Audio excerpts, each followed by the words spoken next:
to this February 9 workshop meeting of the Barefoot Bay Board of Trustees. Just so everyone understands, this is a workshop, so we will not be taking any official action at the meeting or any motions.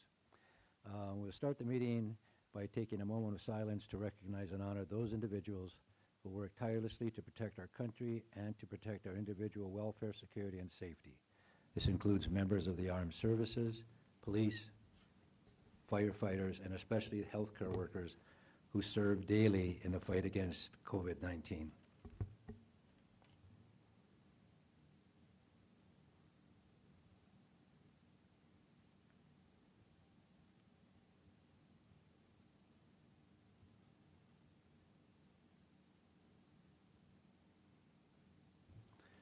Thank you. Will please stand for the Pledge of Allegiance. I will lead it. I pledge allegiance to the flag of the United States of America and to the republic for which it stands, one nation, under God, indivisible, with liberty and justice for all.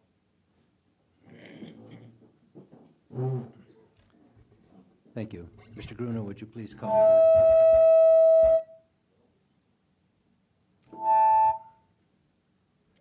Your mic, is it? Please take the roll. Maybe that'll work. Mr. Levin is excused. Mr. Bruno is present. Mike Morrissey. Jim Nugent, present. Shannon Maya. Here.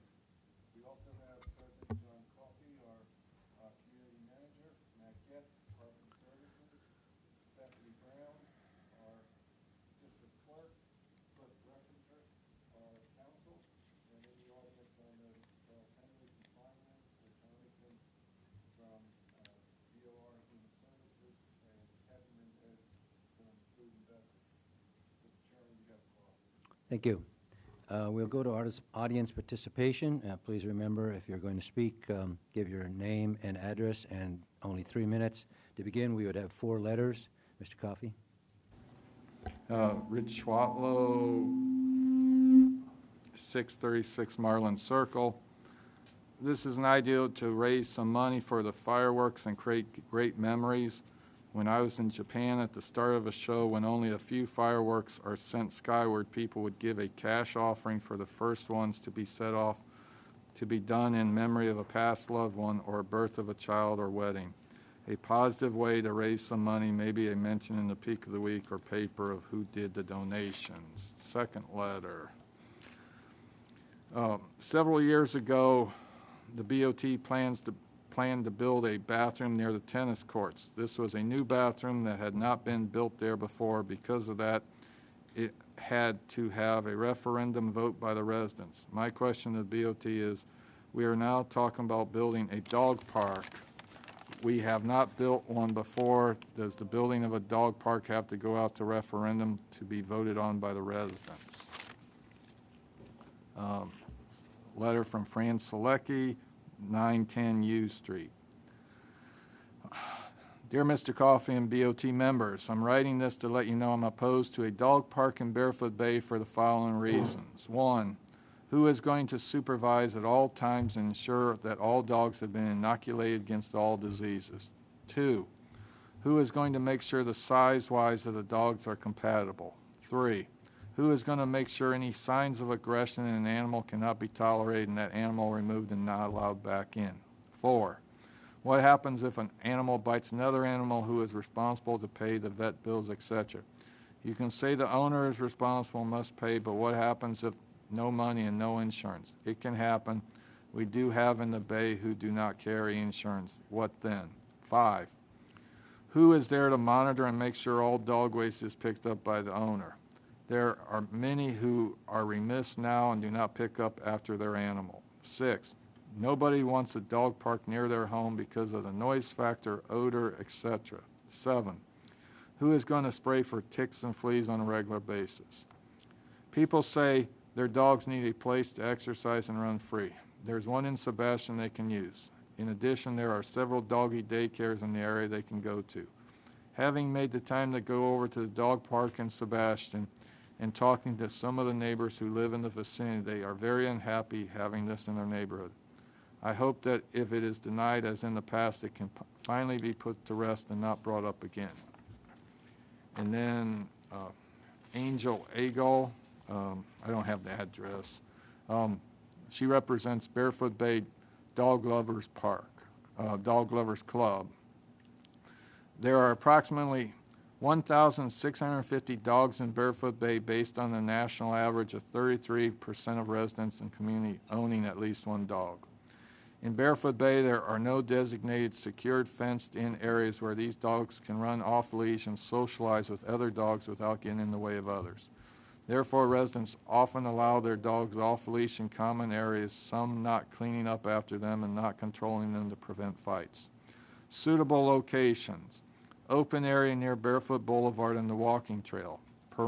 Not under the oaks in Perrin. Parking available in Bill Nate parking lot, not adjacent to any homes. Open area near soccer goalpost behind RJ's and Holy Cannoli. This area is already being used by residents for an off-leash area. Parking available behind RJ's and golf cart access, not adjacent to any homes. Open area at Kiwi and Sebastian Road. This area is already being used and is recognized as a dog park by residents. Has access to water, home on all sides, and a parking area would need to be incorporated either of gravel or paved.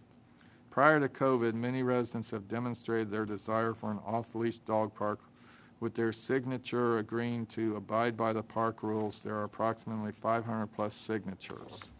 Cost to build. All areas need perimeter fencing, double entry gates, maintenance gates, divisional fencing, waste stations designed specifically for dog parks. Maintenance.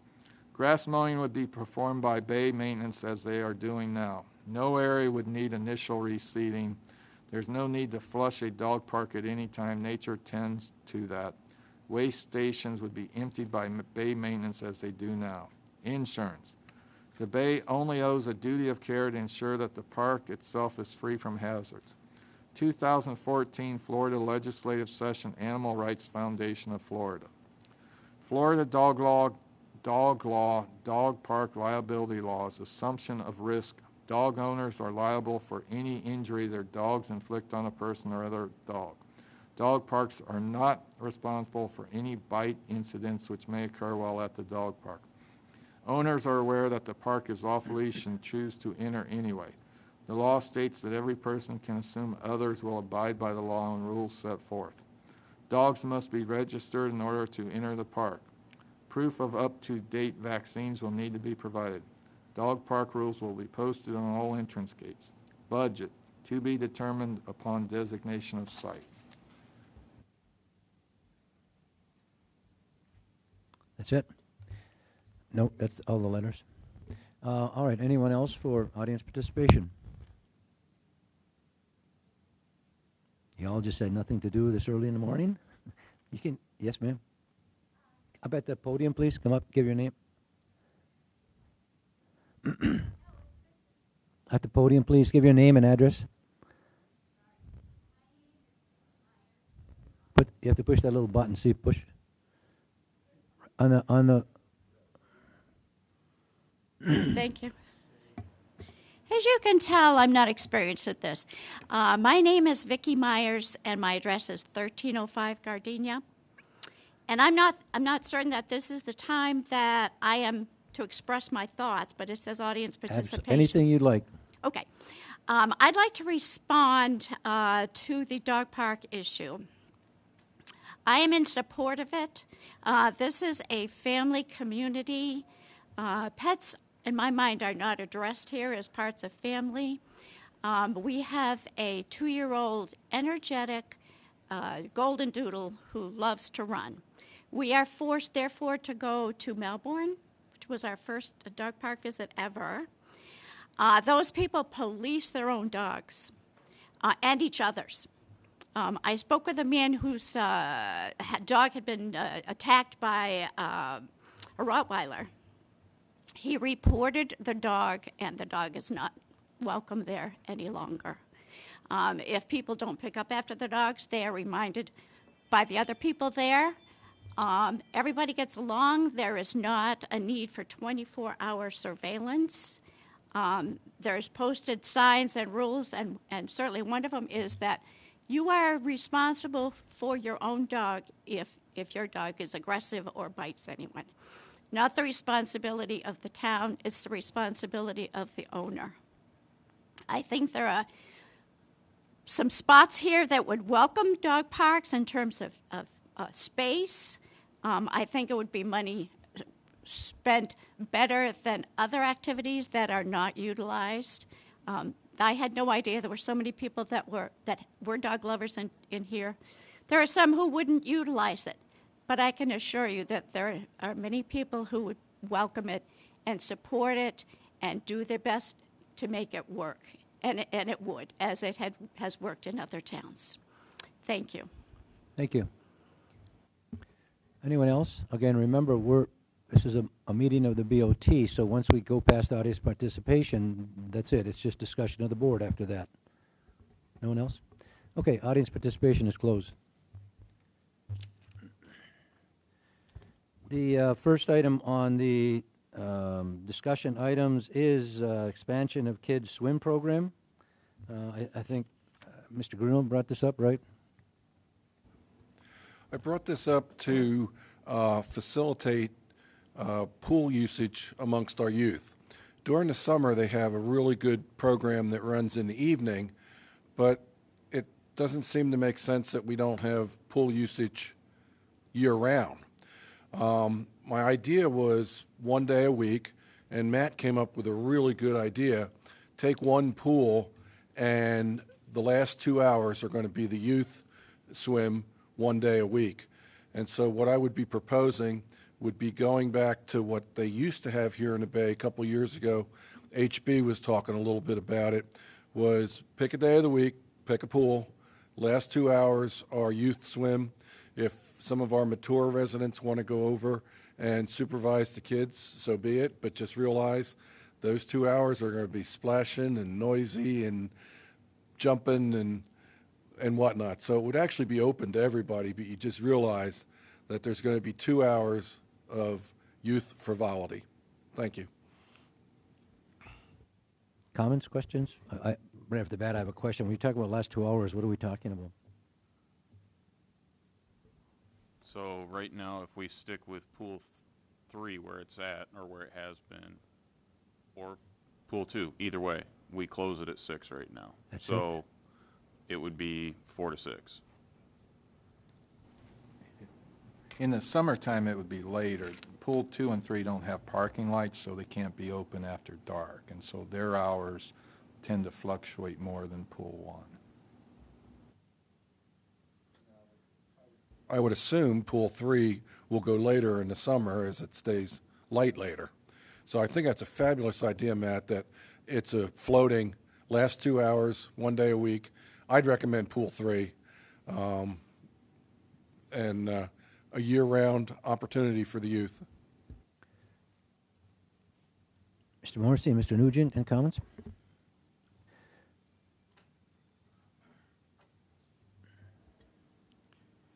There's one question I have. It's been brought up in some discussions about the behavior. It seems like the horsing around stuff is, in my opinion, is not conducive of having fun. And there, somewhere in the literature I read about disregarding the rules of the pool. Okay. And horseplay is one of them. That's my only concern about that. Again, it's concerned that it's what? That it's The behavior, the rules of the how they pool would behave there. is being waived. Well, I don't think that's a good idea. I think a couple of things.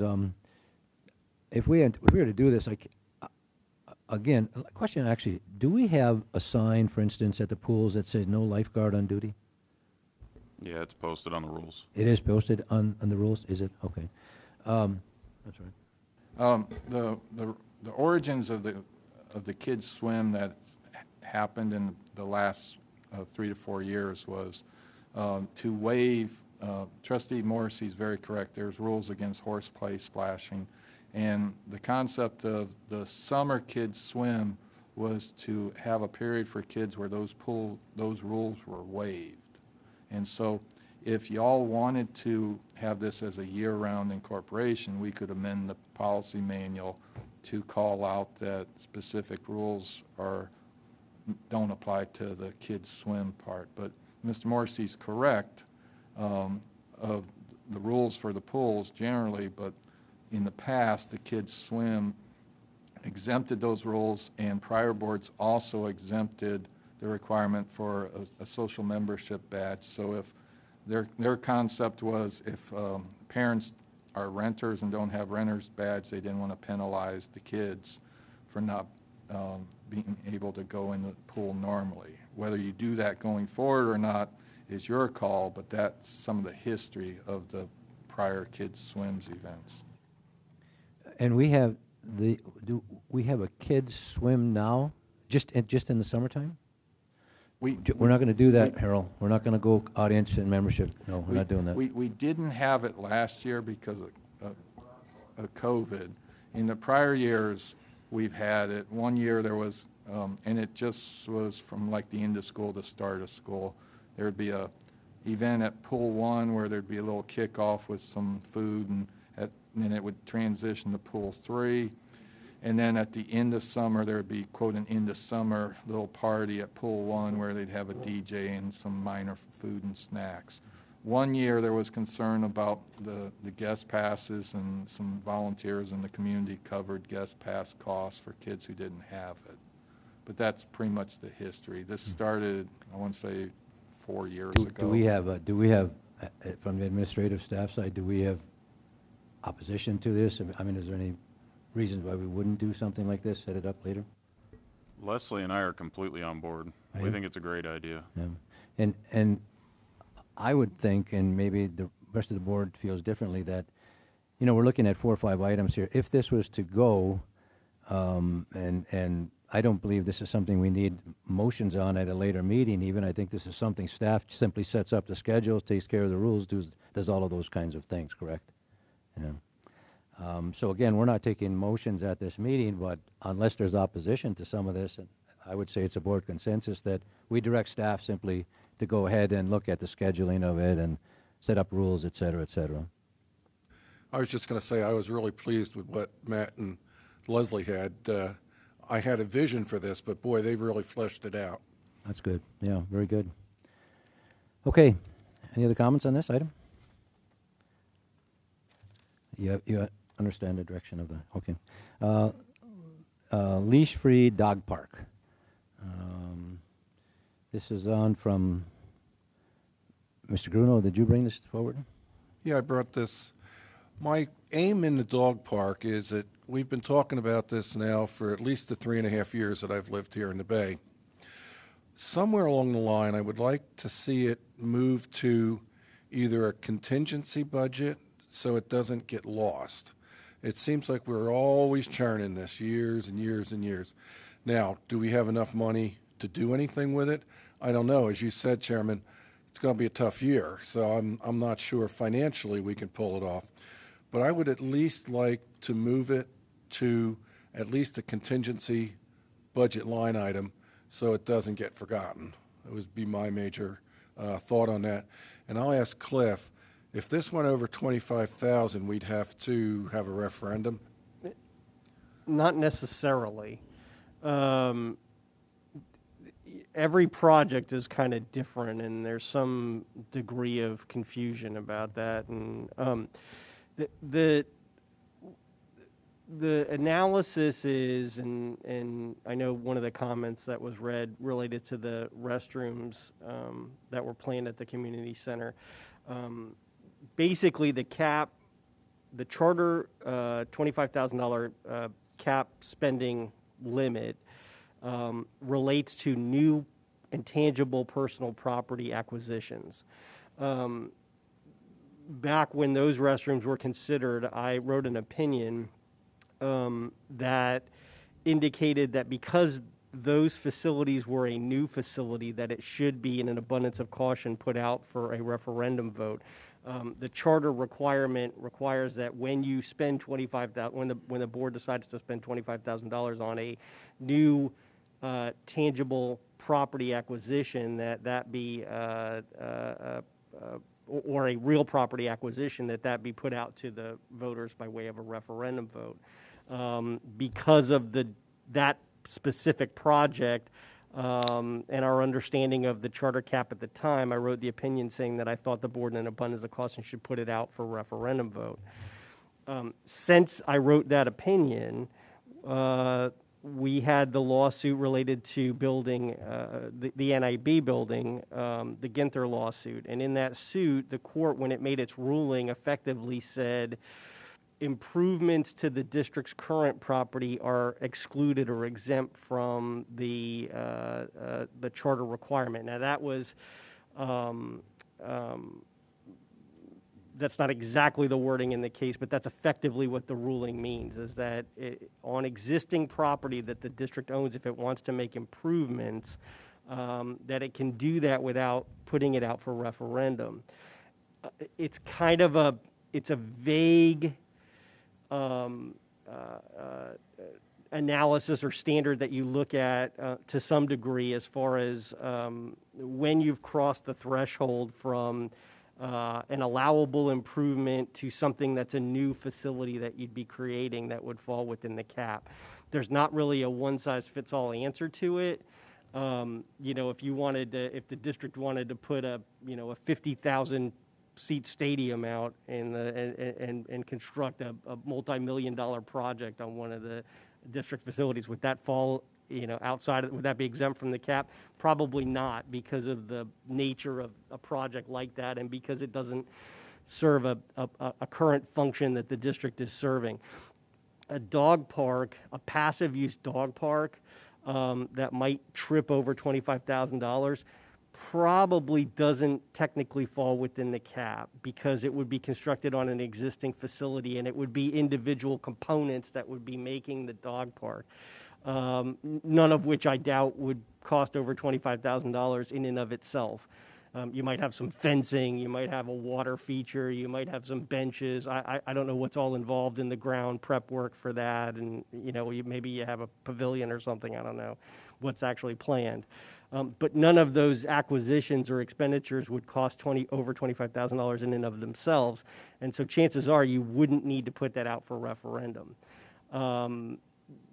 It would kind of depend on the aspects of the project, though. So as you get into a discussion about it, depending on what the line items of the project are, you'll kind of make a determination as to whether you think it should or shouldn't go out for referendum. But at any point in time, the board's obviously always free to put whatever it wants to out for referendum. It doesn't have to.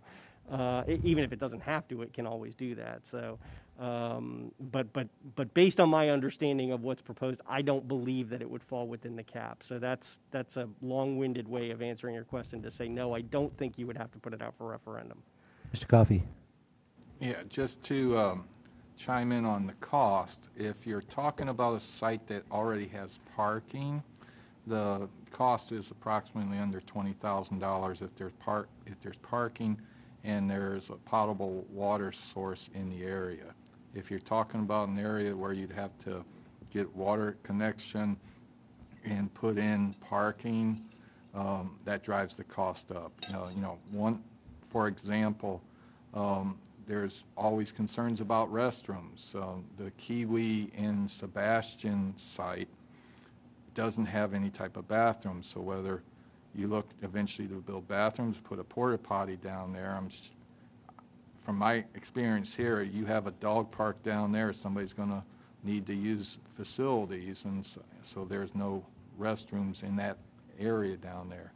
But if you're just talking about the facility itself, it's under $20,000. Other comments, board? A couple of comments. I understand there's a lot of people who are for this dog park. There are probably just as many who, if not more, who are against it from all the things I hear on social media and letters I get, et cetera, et cetera. I have concerns about the same things, where we would put it, the rules, who enforces the rules. I know people say, well, we'll do this and we'll take care of it ourselves, et cetera. I'm not a fan of a dog park for a lot of the reasons that have already been talked about. Also, mainly where we would put it, but also some other things. Also, a while back, we took a vote on this board or made a motion or had a consensus that we were not going to start any new projects, so I'm not sure if that still fits in this or if that's expired, that consensus we had of no new projects, and at this time, we were talking about dog parks. Again, we're not taking votes tonight, but I'm not a fan of this. Other questions, comments? What would it take to get it over to the contingency line? Which means we don't have to do it, but it doesn't fall out of focus. Before you can add a budget, we have to understand the scope of work. And so you'd have to identify a location for us to be able to have a proper budget. The three sites that the dog parks lover groups suggested, I'm not 100% sure the exact location, the one she talks about by building a parking lot. But back of the shopping center, it would need its own parking because I don't think the tenants who pay us rent would appreciate people coming to an adjacent dog park and filling their parking spots. So that site needs parking. The Kiwi Sebastian place needs parking. Most people, a non-paved surface would probably be suitable, but Mr. Getz can tell you the asphalt millings that are at Pool 3 gets infrequent complaints about not being smooth enough. So if you're starting to look at parking, you probably are looking at paving, and then that requires water retention, and you've gone from a $20,000 project up substantially. And again, we're not, you talk about getting a contingency. It doesn't really matter, I don't think, one way or another, because this thing can always be brought back up and brought to the agenda for an actual vote that we would do something. So that can be done at any time. I think today it's more, again, we know, we have all those packets, all the information about the dog parks, all the information we received. Do we think, in fact, there would be support for a dog park if we ever got it on the agenda? And again, that's where I said, and on my part, I'm not in favor of it. I think it would be a bloody 50-50 battle. Oh, absolutely it would be. Any other comments? Ms. Gruno, anything else? I mean, No, I'm good. yeah. Again, it's, at any time, a board member can go to Mr. Coffey and try to get an item on the agenda. It gets an up and down vote. A workshop is nothing more than talking about the issue and what's involved and what does each board member think the other board member would do if it ever came to a vote. That's the only time we can do this, so. Okay, next item. Purchase of land south of Miko Road, RV storage. Mr. Nugent. I did. I brought that forward.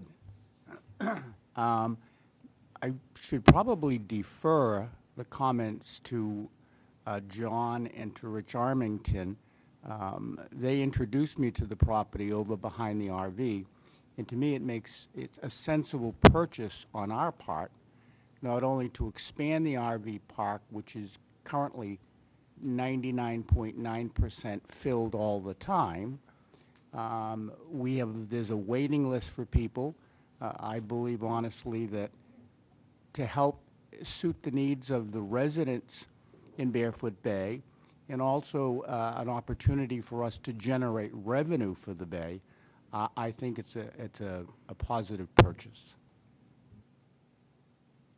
Yes, Mr. Coffey. I can go over this.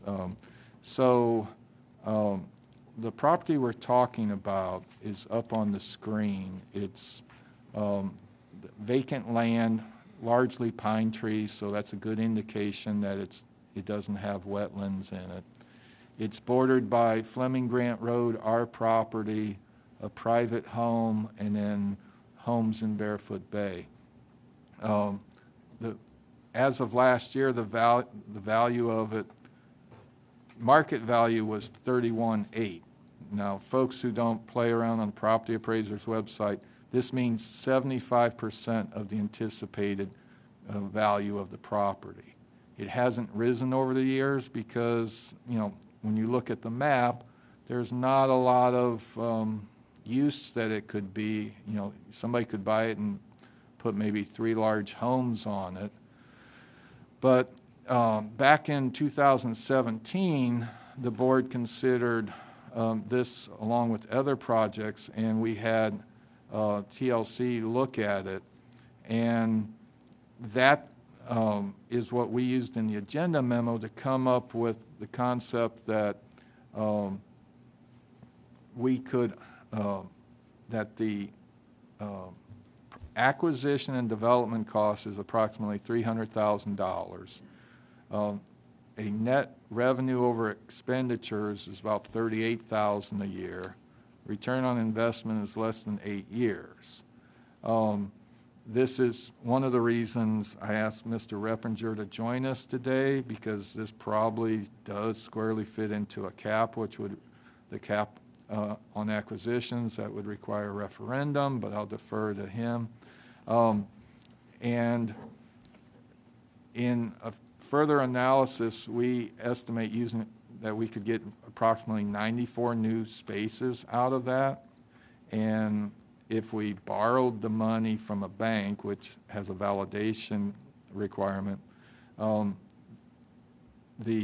rental income would probably easily cover the debt payment until it's paid off. So whether the voters would approve this and whether this is something that the community wants, it is a financially feasible project that has positive cash flow during the loan period, and then it allows a little bit more. Mr. Nugent's right that for the majority of the time I've been here, we've had waiting lists for our RV spots, and there's been some debate in the public about the nature of our paving. Some folks have said way of reducing the development costs is just to do gravel. The problem with gravel, and I'll go back to the map, is if you look to the north, we have 2 interior rows that are double lots, that if you put a signpost in the middle of that saying row 4 space 13 and row 5 space 13, you no longer can drive a long RV straight through that and rent both spaces easily. So if you don't pave it and try to use it as a gravel, you're reducing your rental income long term. And the concept of the TLC proposal was to maintain one entrance off Fleming Grant, basically clear as much as we can, water retention, paving, and then lights and CCTV. And this is something I've gone over with new trustees and orientations as one of the things that is a possible alternate revenue generation. Municipalities in Florida are known as home rule, meaning if it's not prohibited by state statutes, they can do it. We are not one of those type of agencies. We are a statutory agency, so we can only charge fees or other items that are allowed to us. That's one of the reasons we can't fine for DOR violations. We're not allowed to do that in state statutes. So this was one of those things. Mr. Nugent expressed interest in it, and we did a little more research, and that's where we are. Mr. Armington is the manager of the department that oversees this. He can talk to you specifics about that if you have any questions. One quick question. When you showed here 304,000 and it said operating revenue over expenditures, and it's in parentheses, but that's a positive, that's a plus, right? That's not a negative. Yeah. Comments, questions, input? I think this is a good idea. And the reason I say that is this spot will not stay blank for any length of time. Sooner or later, somebody's going to put some homes on it or do something. In the 3.5 years I've been here, there's always been a waiting list for the RV lot. And I think, the opportunity to buy it and develop it at a win-win, zero balance financial model, I think is a great idea. Mr. Morrissey? Yeah, I think it's a very good idea because I was one of the ones that are on the waiting list for such a long time. So, yeah, but I don't have a need for it today. But I do agree with it's a good investment and it's a moneymaker. I like the idea. Thank you. Again, we would have to take there's a validation process to this trade, right? And just quick, that's a cost of how much? To get a loan? Well, the first step, Mr. Chairman, we have not approached the property owner on this. Right. So if the board was interested on this, I would probably ask Mr. Reppinger if he could try to get a contingency sale agreement with the person that we're going to hold a referendum in November, and if it passes, we buy it for a certain amount. And then you could look at the development of it. But I'll be But quiet and let my Mr. question, I guess, though, is that no matter what, we would have to get a loan to do this. I mean, no matter what the number is, actually, I'm simply asking, the cost of the validation is an additional cost to what we're talking about here, right? Didn't we hear the other day, it's like 25 grand? On what was proposed based on the borrowing that we had submitted. So, I mean, I don't know whether this would be included in that. I don't think that would be. Do you, Cliff, do you think that 25,000 is probably his base for validation? Because this would be about 300,000. Within that amount, probably on the okay. loan. Yeah, Okay. I mean, it's probably in that range. And- But what, I'm sorry, go ahead. well, what, for purposes of today, just in order to move this project forward, the very first step outside, and I understand your concerns about the cost of the validation, the very first step is to, if the board indicates, yes, you're in favor from consensus standpoint of moving it forward, the first step is you'd want to figure out, in terms of your acquisition costs, where you're at, and then you'd have to propose it by referendum. So once you, and that's not going to be, in terms of the overall project cost, I mean, that's just one piece of it. But once you, assuming that the referendum were to pass, then you would go ahead and acquire, and then all those other components come into play. What about, we had talked, keep talking about borrowing money and loans to irrigation and loans to buy this and loans to do the lounge, et cetera. We also had talked a while back before the CPI issue came out about buying that other piece of land over by our storage and workshop area. That thing is just, we're not looking at that anymore, we're not talking about that? Well, the board can look at anything they want. Long-term, my advice is to acquire as much adjacent property as you can because it won't be empty long-term. That corner property, the concept of that was for additional storage for staff. And the difference of that is there's no revenue generation. It's just right. dead cost. However valuable land it is, it's dead cost. This is one of those rare opportunities. If the voters approved it, we could acquire something and have a positive cash flow even when we're making the bank loan payments. Other comments, questions? So can we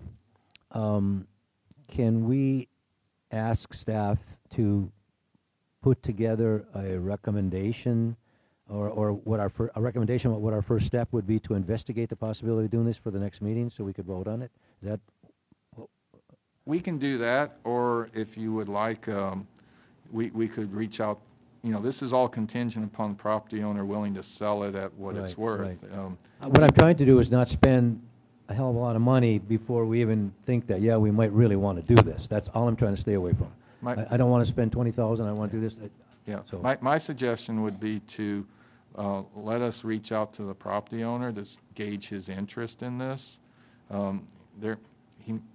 he or she may just want to hold on to it long-term, thinking it's going to be worth a lot of money 20 years from now, and then the issue's moot. Okay. But let us do that and then get it back on the next available agenda. Is that satisfactory, that he would investigate with the owner and we can go from there? Because I think we all agree it's a great idea to do it. It's just the semantics of how and what it is and how much it would cost and et cetera, et cetera. So, okay.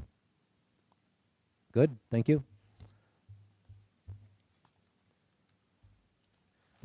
Back to, what are we on? We're on storage fees, RV storage fees. Again, I'm not sure if Mr. Coffey, Mr. Nugent, Matt, who's talking about this? I'll start this because once again, this was another thing that we've spoken with trustee elects about over time. And intuitively, when you have a waiting list and you have a lot of competitors in an area offering the same service, that tends to indicate one of two things. Either your costs are significantly under, or there's a shortage of service for the demand. Mr. Nugent expressed interest in pursuing this, and Rich's staff, as attached to this, did a very detailed analysis of neighboring properties that clearly demonstrate that it's not only very convenient for Barefoot Bay homeowners to use our storage lots, but it's a significant cost savings to them compared to similar storage facilities. And with what we've talked about and the tightness of budgets going forward, we put together the analysis. It's been raised, as the agenda memo indicates, as late as 2018, it was $30 a space, and it's currently $36 a space, with a plan to go up to $40 in FY23. That clearly is under market value for similar type of storage facilities in other locations.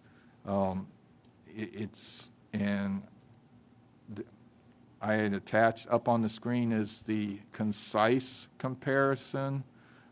There's the details. So I think the question before the board is, how comfortable you are with our current rate? Would you like to consider increasing at one time over several years?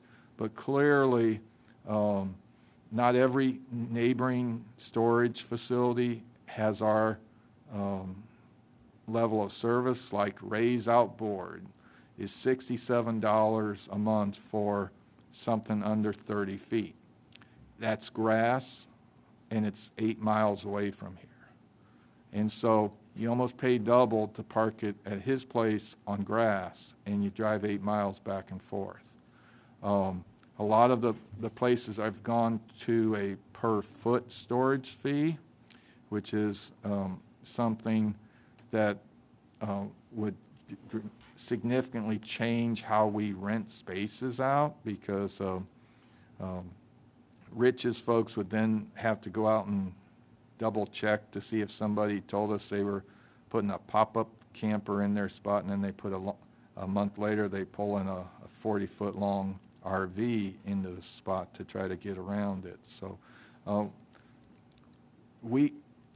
let me say this personally. I personally believe we could go up on the rates. I know there's probably 300 of the 400 people renting from us who will not be happy with that.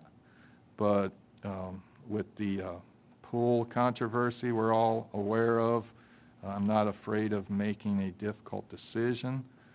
Ultimately, it's up to you as the trustees how you want to go. We're not currently scheduled to raise the fees until FY23. Mr. Gruno. I was amazed to see the variation on this page, and for $36 we're parking on asphalt, and almost double you're parking on grass. I do think it's a sensitive area where what would be a reasonable increase, but I think we are way below market value at this point. we're, we would be raising this, and I believe this would be actually an item that would go before the board. So we would be raising this for the reasons of simply because we're so low, we're trying to increase revenue. Both of them, what would really be, what would be a reason we're going to raise it? Just, I think the main reason you would raise this is, even if it, and I'm not advocating straight to that number, but I'm just going to throw out an easy number. If we went to $50 a month, it is still a bargain compared to what the competitors have. And just like with the shopping center, anything we can do to raise money that isn't based on the assessment rate helps keep that assessment rate as low Agreed. as possible. agree. Other comments? I mean, I'm all in favor of this. I would ask that it be brought to the board as an agenda item, have a recommendation come from staff, whether it's $50, whatever you think is something in consensus, agreement. Other comments about it? I would just say, let's not measure stuff. That's just a pain in the rear. No, I see Rich shaking his head. Could you- Rich, you have nothing to do in the mornings. You could go out to a little tape measure and just... Okay, is that all right with the board consensus? We would have this as an agenda item in the near future, and staff will come back with a recommendation as to what they think the... You did a good job, Cliff. I mean, Rich, thank you. Yeah, thank you. Okay. Alternate means of transferring monies between investment accounts. There are a lot of items on here. There isn't one that says transfer to chairman, but you know, I guess we go from. This was brought to us from Charles, or is it brought to us by Mr. Nugent or staff or who? A combination of Trustee Nugent. This is something that Mr. Henley has briefed multiple folks on. Just before I turn over to Charles, because he can dive into details, one of the things that most folks don't realize with us is our cash flow. We're not like a business that gets 1/12 of our income every month. We're more of a seasonal resort cash flow. We get approximately half of our budget in revenue within the first part of the year, and then we spend it down. And the chart up there is a multi-year tracking of our cash flows. And I will turn it over to Charles right now, because he can explain to you what we can and can't do. And the one thing I will say is, Charles is a very concise person. He came in with, I think, 3 or 4 options, and I told him put as many as possible because I didn't want it to appear that we were trying to hide something. So if the 20 options blinded you, that's my bad. So how do we do it now? What exactly is it done now? It's done by BOT action? Right now, the rule is that the board has to approve any transfer between accounts. And Do we have a again, we're looking to do something different for simplicity or just time savings kind of thing? Well, the issue is really the issue is the flexibility in trying to get money going back and forth, getting it to earn interest for the Bay. Right. Right? Most businesses would do something like have a sweep account or in some other way do it, but when the board meets once a month and it has a lead time of 2 weeks, then you can't be as flexible and maximize your interest income while still preserving the capital, which is requirements of law. And no matter what we do, we can still only invest in the funds that you're showing up here, correct? That doesn't change at all. We're simply trying to look at doing this without BOT action, so it can be done Without in a timely specific manner. BOT action each and every time. Now, you all have many options that you can do in terms of who would approval and notification. There are examples where there's been notification done in other areas, like the NRP, I think, is a good example of that. So there are mechanisms that you could use. It's just your rules are such that it's prohibited, and you just haven't done it, historically haven't done it.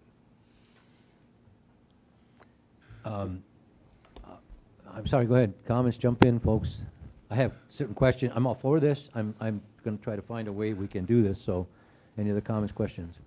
I was a little inundated with the 21 suggested. It doesn't say Mr. Bruno on there anywhere either, so. No, I had nothing to do with this No, one. no.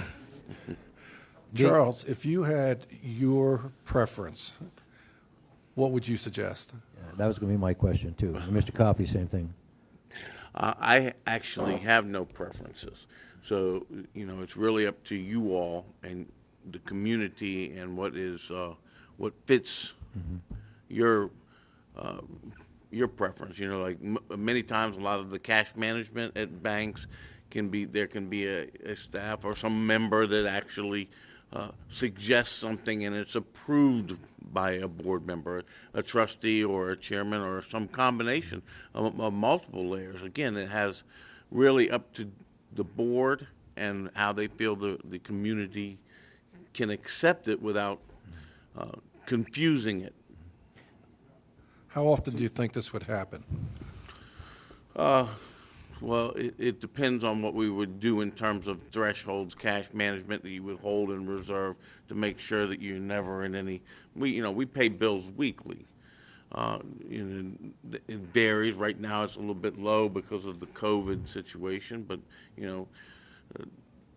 you might want to hold a month's reserve in advance in the bank at all times in the non-interest-bearing checking account. You might want to draw it less. There may be some options where there's like a sweep account where it sweeps everything and then brings it back the next day, right? Whatever the board really wants to do. It's just that right now we can't do anything to help you maximize the return without board authorization. Wait, I'm sorry, go ahead. Yeah. See, my whole idea in talking with Charles and John about this was the fact that there should be easy access recommendation by the finance department to the community manager and perhaps maybe the chairman of the BOT or the treasurer of the BOT or maybe somebody who is authorized to sign on behalf of the BOT, get their approval. And it should be that with Charles's recommendation, he should be able to move the money out of the operating account, which is non-interest, into an interest-bearing account. And if he finds that the next day he needs additional funds to be able to move that money from the interest-bearing account back into the operating account to meet the payables for that particular week. So it needs to be a great deal of flexibility. I mean, that would be my perception. And I'm in favor of the sweep account. I agree. I would, if I was proposing this, I would propose that it would be the finance manager, the finance chairman or manager goes to the community manager to tell him, here's where we're going to move the monies today, and they, in fact, then notify the treasurer. That's how I would have worked it in the school district, so. I don't think the chairman has to know that because it simply has to have some type of oversight and someone has to be, see what is going on. So you can do it any way you want, but I simply think the finance manager goes to the community manager, says, we're going to transfer, do this, this, this. He then notifies the treasurer. Charles, how much money would move on an average day? And the reason I'm asking that question is, let's say you only need to move $5,000 to cover the week's payroll. Do we really need to climb Mount Everest to do that? On the other hand, something comes in where you need, like the kitchen, we need $40,000. We probably should have a mix of staff and elected oversight. So that would be you to John to the treasurer or whoever would be second in line for that. And I would say keep it flexible. I agree with Jim. Let's not make this onerous. Yeah. I don't think necessarily, though, that, and I understand what you're saying, but I don't really think the treasurer is approving this. I think it's, again, I would look at it, the finance person goes into the community manager and says, hey, this is what we're gonna do, boom, boom, boom, okay, we're gonna go and move it for whatever reasons, and now we notify someone on the BOT, which would simply be the treasurer. The chairman doesn't have to know that because, Now, a question sorry, go for ahead, you. John. Would that also be detailed on the treasurer's report for the BOT? Yeah, that's what I was going to address. The one thing, just for the public's consumption, transferring money between accounts is not spending money. Right, So exactly. that's one comfort level, that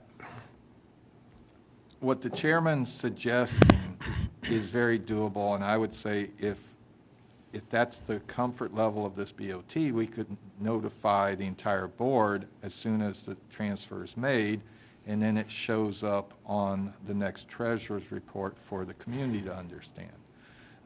This is different than spending money, and I'll just repeat for folks new to Barefoot Bay, unless it's extreme circumstances, only trustees sign checks to spend money. Over $5,000, 2 trustees sign checks. So there should be no fear of, if we implemented this, that money's going to disappear, because only trustees sign checks. I technically have the authority to, but you can ask Charles, very, very rarely will I do that unless nobody can be found and we have to pay the bill that week.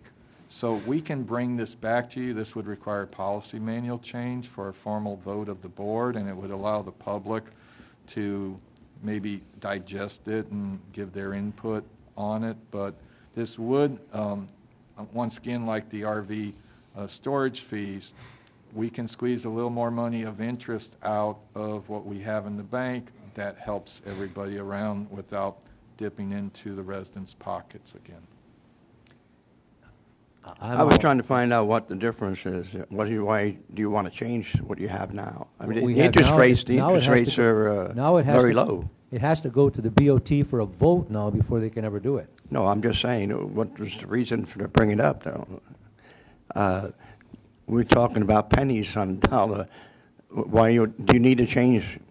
How often do you have to switch money back and forth? I never switch any money back and forth now. No. It all sits in a non-interest bearing account. It's a non-interest bearing. Right. Yeah, but Okay, that's the difference. But what- it's not very much you're going to get Not right anyway, now. you The know. question is really whether or not, as you go through, because this is going to be a truth for all time, I Yeah, think, yeah, right? yeah. So the question is really not now, but as interest rates rise. No, I thought it was an interesting bearing, I'm sorry. Yeah, but also, Charles, what are we running on average in the operating account? So at the moment, where we're somewhere around max, it's somewhere around $3.5 million. By the time we get to the end of the fiscal year, recently, it's been in excess of $1 million. Okay, so out of a 3 million to a 1 million, I think we would make some money. Yeah. You know, you're not talking about 100,000, you're talking 3 million.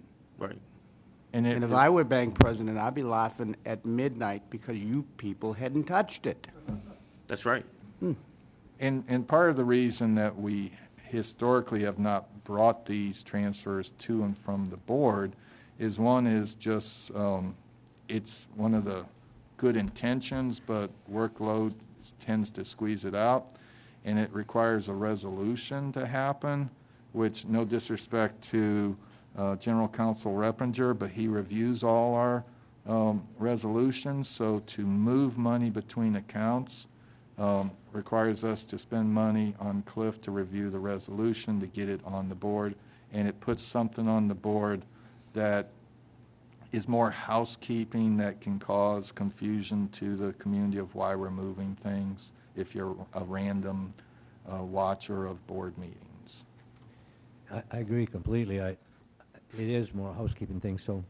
Any other comments? Are we in favor of having them look at changing the policy manual in whatever way you see fit? Again, my suggestion was Finance Committee, Community Manager, notify the treasurer when it's done, but then the board simply gets notification at the next meeting. And we can bring that back, and folks out in the audience saw it.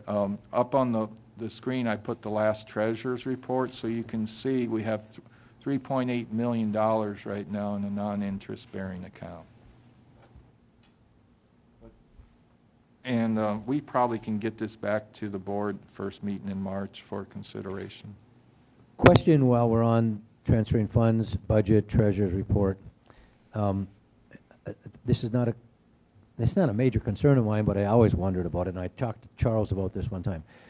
And again, remember, board members do not really approve the finance report. They accept the finance report, and they approve the payment of bills, because you really only approve a budget, amendment to a budget, and the audit at the end of the year. That's what we're looking at. But we do not list, we list all the bills over $5,000 at our meetings, and I talked about this before, and yet we have a list of other bills, a certain amount, $50,000, $20,000, whatever it might be. We don't ever, someone asked me one day, the reason I started thinking about this was, geez, you only have those certain bills. And I said, well, no, we have a lot of other bills, but these are the bills over $5,000. Is it possible, have they ever simply said, other bills under $5,000, $123,000, or is that just getting too confusing for people? I'm talking about listing on our monthly meeting finance report. No, that wouldn't be a problem. The treasurer report has evolved over time.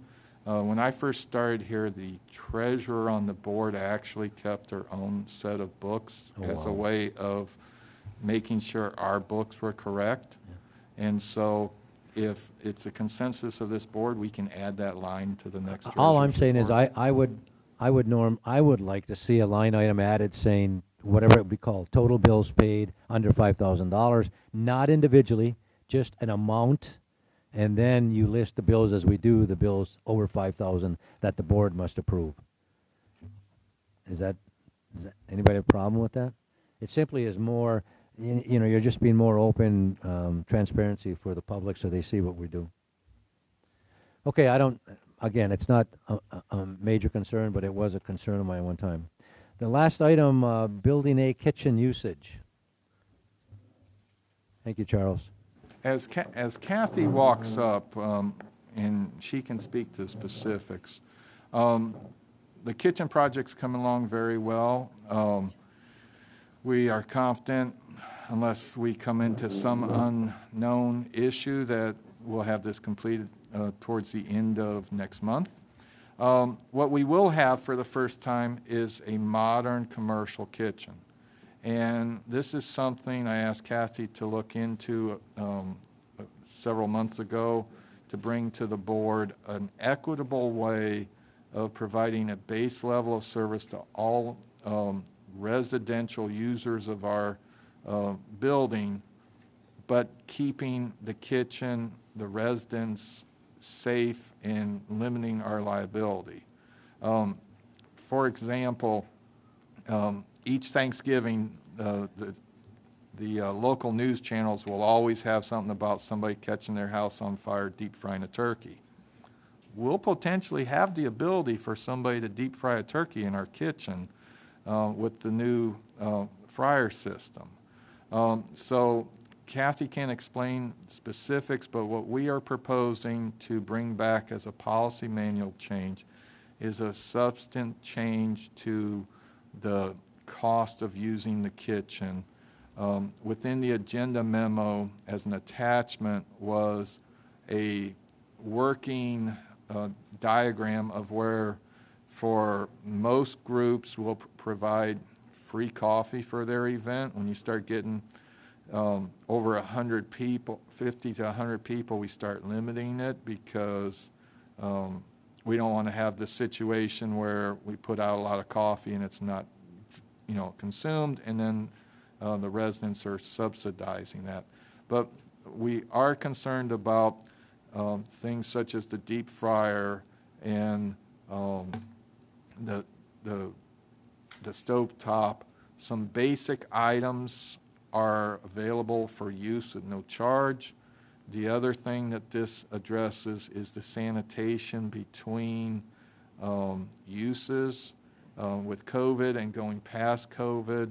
We want to make sure if the Armenian Club wants to use the kitchen for base services, that they walk into a kitchen that is as clean as the cleanest home in Barefoot Bay is. And for us to do that, we have to go in after each group to make sure everything's wiped down, everything's clean. The days of clubs washing pots and pans and hanging them up, we'd like to see end, because we make mistakes once in a while like everybody else. There's been times where clubs have, maybe the light wasn't the best and not all of the food particles was scrubbed off something, and the next club come in, finds a dirty pan, and we like to do away with that. But this is not so much about making money off the clubs and residents as it is keeping people safe, keeping our building safe from catching fire, and keeping our liability insurance as low as possible. So with that, Kathy, please add as much as you would like. First of all, this schedule, we do not have a current schedule at all, do we, of any type? Only for using the slicer and the fryer, Okay. which are, dangerous pieces of equipment, slicer especially. So, yeah, this is a fee schedule where we can still provide services to the residents. They can still use the kitchen when they've reserved it. There are pieces of equipment and pots and pans, utensils that they certainly can use. But once we get into the more dangerous, higher risk pieces of equipment, I think that this commercial kitchen will be a little intimidating for people. There'll be a professional hotline and cold line. There's lots of pieces of equipment, lots of oil. As John mentioned, we really want to make sure that things are cleaned properly after. You read the history. The residents primarily use the kitchen 12 years ago when I started. Over the years, we use the kitchen more. And we certainly have been available to supervise other residents when they used the kitchen. We certainly have observed both food safety issues and high-risk behavior when they're using the kitchen. So now we really wanted to propose this to make sure that residents are safe, we reduce our liability, but everybody still gets, their event executed well and safely. Questions, comments? Kathy or John? I think it's a good fee schedule. With that commercial kitchen over there, this will be a drastic change for the way the people used to do things. Just walking in there, it's awesome. And it's an investment. And I use that term often here on the board. That kitchen now is an investment. And I think what we want to do is protect our investment.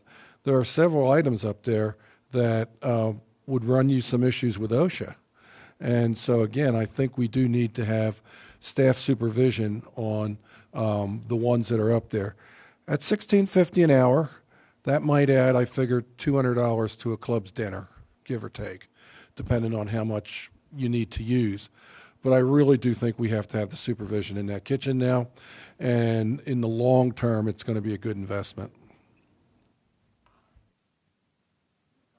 No comment? Mr. Nugent?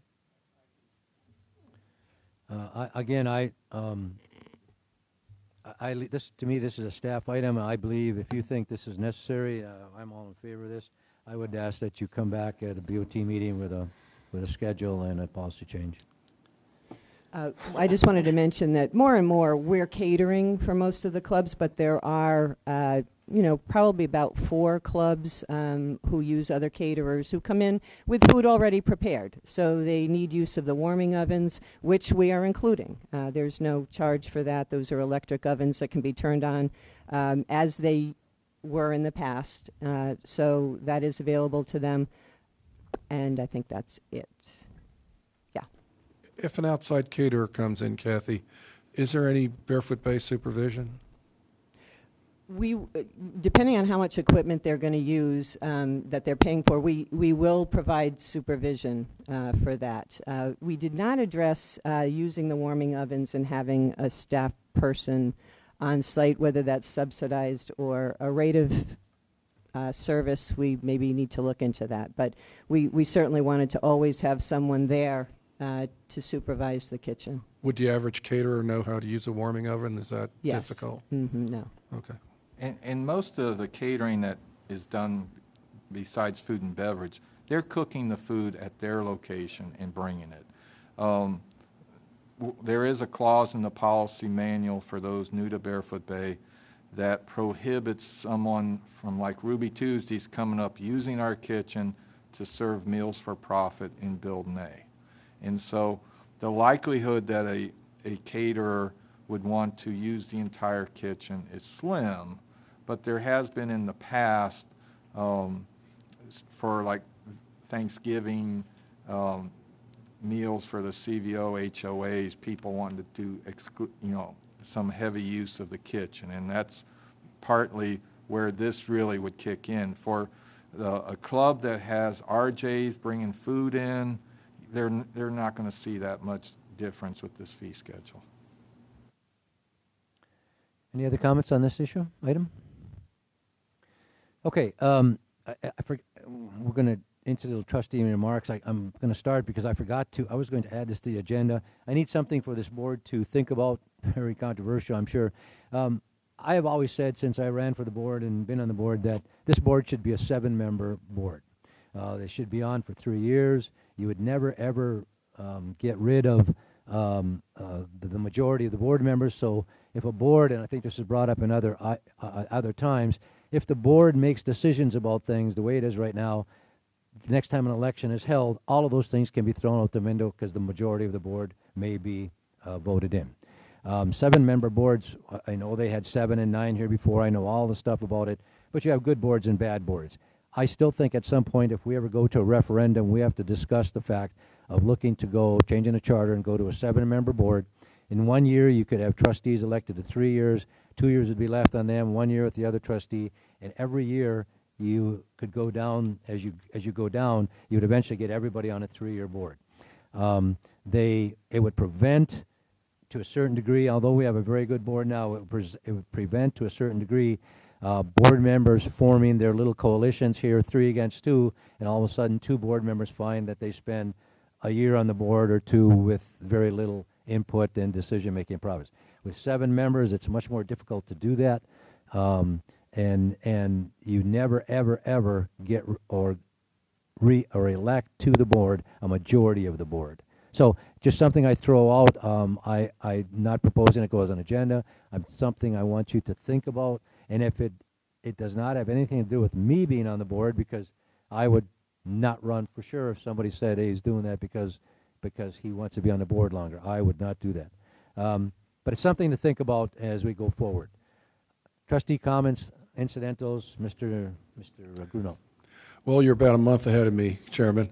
I was going to suggest that next month, that we start to look at the longer term for the board and a larger board. It's frustrating to see boards turn over and all the work of the previous board evaporate. I think you're right. I think we got a good board now, and I think we're making a lot of progress. Other than that, I think this was a very productive meeting. Thanks. Mr. Morrissey. Yeah, I just have one question. I don't know if it's out of order at this group here. Is there any update on the beach? Yeah, we had On the beach? we had something for the beach bathrooms. It We're was table, nothing was said since, so I don't know. We're still looking at the variance process and whether we actually need it and what application we need to file. So we should have, by the time you next meet, we'll have an update on that. All right, thank you. Thanks, Cliff. Mr. Nugent. I have no other comments. Mr. Coffey?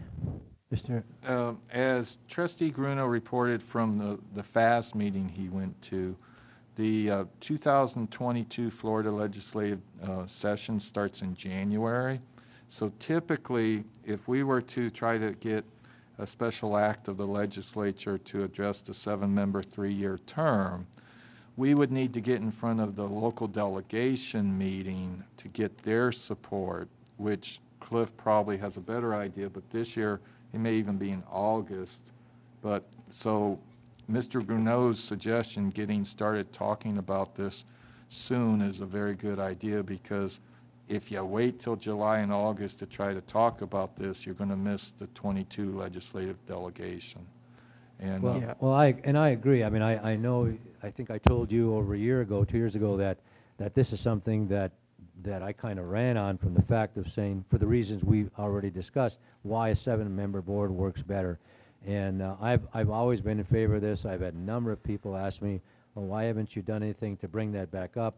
It makes the board run more efficient. And I said, I just was waiting till we go on here. But so how do you suggest we could proceed without a lot of detail or whatever, Cliff? What would we do start?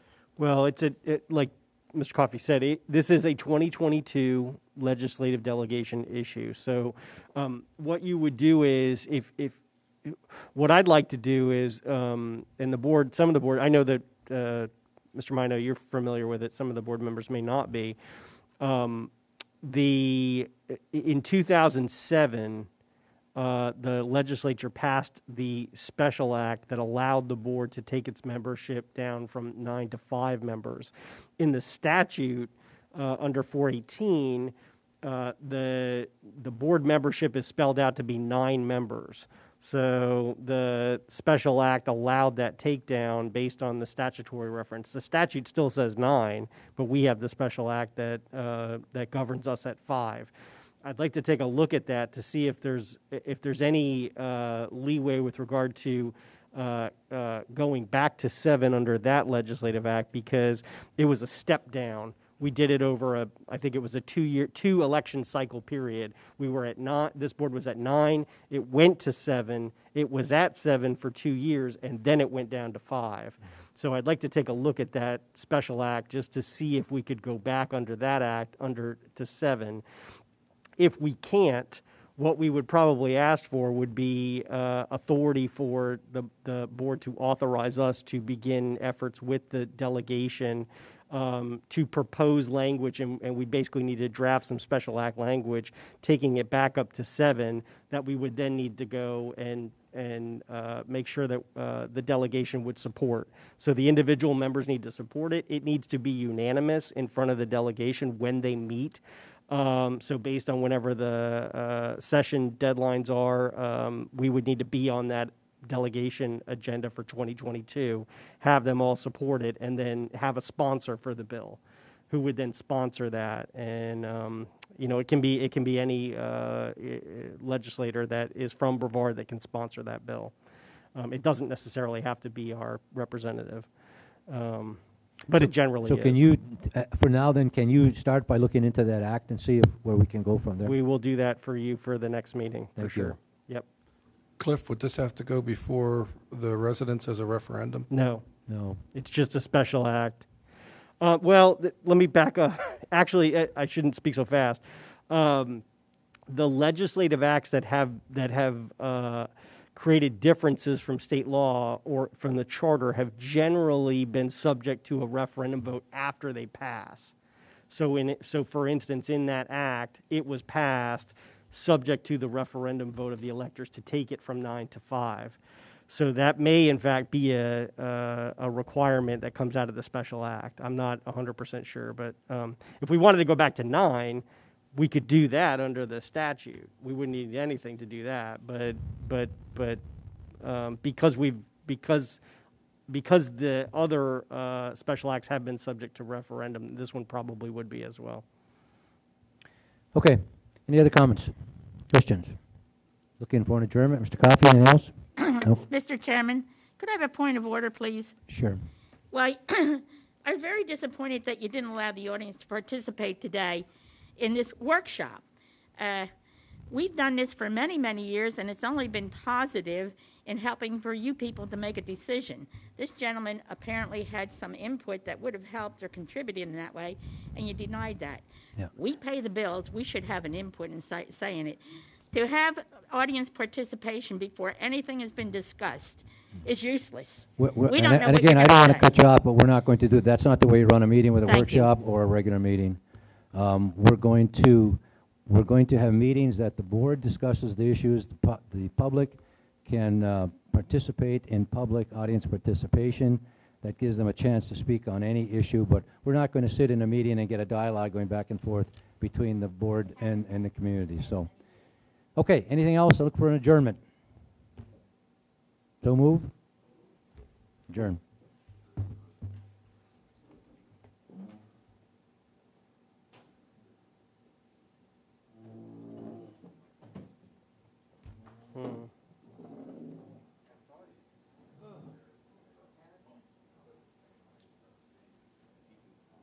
What was that? What'd I say?